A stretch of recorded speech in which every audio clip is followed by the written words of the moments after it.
Okay, nandito tayo ngayon sa may ecotourism.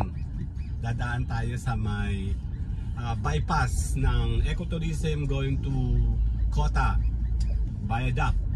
Then yung Kota papuntang Dalahican is ito na tayo. Ito ba yun? Narito na. Narito na? Yan sa may kanto. Papakita natin kung gaano to ka-accessible. Hindi tayo dadaan ng pinaka-Lucena City Bayan dahil super traffic doon. Susubukan natin to dahil bukas na to. May konti pang dulong di pa ayos, pero dito kami may pupuntahan tayo malapit. Pupuntahan natin yung kaso ayan mo na. Yan, sinubukan namin puntahan yung 2021 kung putol pa nung time na yon. And then this time papakita natin. Okay, ito na. Magsasign na ako. Sabi ikaw. Ay, hindi ka naman. Nainis na yun. Takbo mo. Oh. Hindi tayo ngayon. Hindi pa ito fully open. Yan na. Nandito tayo. Bypass ecotourism to Kota, Lucena City. Kasi hindi tayo dadaan. Ito na nga. Ang lapad oh. Naka 0.5 ako. Marasa mo. Naka 0.5 kasi ako. 119. Sabi kasi ng tiyo ko 7 minutes. 7 minutes lang daw mula dito hanggang doon sa Kota.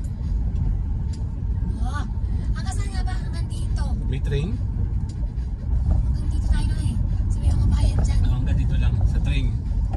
Nasa train tayo eh no? Ito? Oo. Eh, hanggang dito tayo. Ano eh?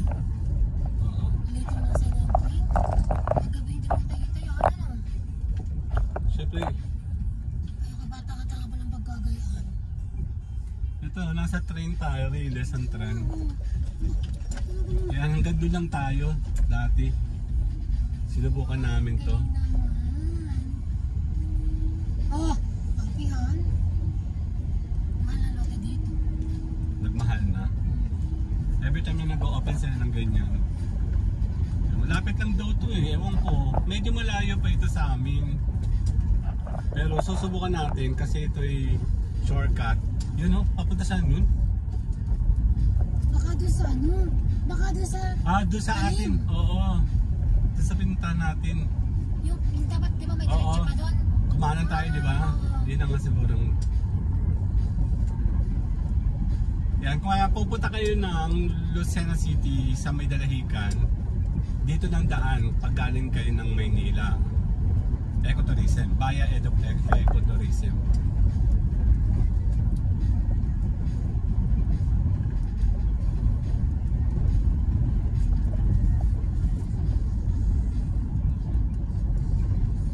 Si Tito Alan, takbong ano yun, takbong ulan siya. Oo. Pero may takbong pogi lang. Natalis, takbong lasing ano. Tapos tayo dyan. Pag takbong lasing, patay tayo dyan. Ang lapad naman, no? Eh, yung maganda naman ang daan talaga natin kung wala mga nakatindirik na. Hindi, Lucena eh.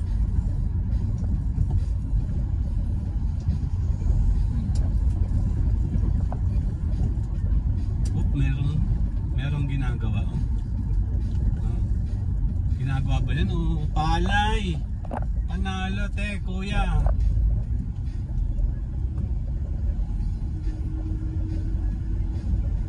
Saka pa rin pala dito? Oh, ito, sakhalang tayo. Ito, putol. Ayun ay ano? Ano ba yun yung Ilog. fish pan? Oh, fish pond. Ito, putol pa. Hindi pa road widen.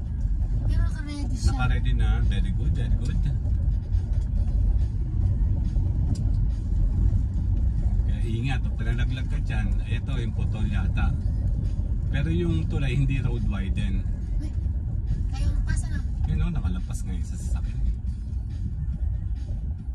Nga lang may mga humps. Ito na. Kota na to. Ito yung ilog namin eh. Diyan kami naliligo dati. Galing! Nung bata pa kami. Oh my God. Ang lawak na. Ayun o, meron na rin siyang tulay sa side. Saan? Ayun o. Ito, dyan kami na ano, Tsaka nagkatalang talo. dadaan kami dyan kasi papunta kami nung dagat. So ito ay nakasolo pa. Ito yung hindi pa. Uy, muntik akala ko napakalalim, hayop. Ayan na, yung pinakakota na to. Ano, 5 minutes lang eh. 4 minutes lang eh. Kasi 1 minute pumasok tayo ng ano. Kasi baka yung dalawa. Hindi.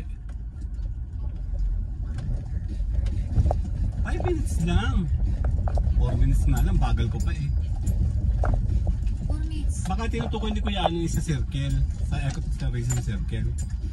Ayan na, nandito na tayo ngayon sa may kota na. Ayun na, pag diniretso mo siya, papunta naman siya ng Dalahican. Buo na yan. Ito lang pala yung putol eh. Ito yung Colgate Palmolive. Okay, see you guys later na. Nasa kota na tayo.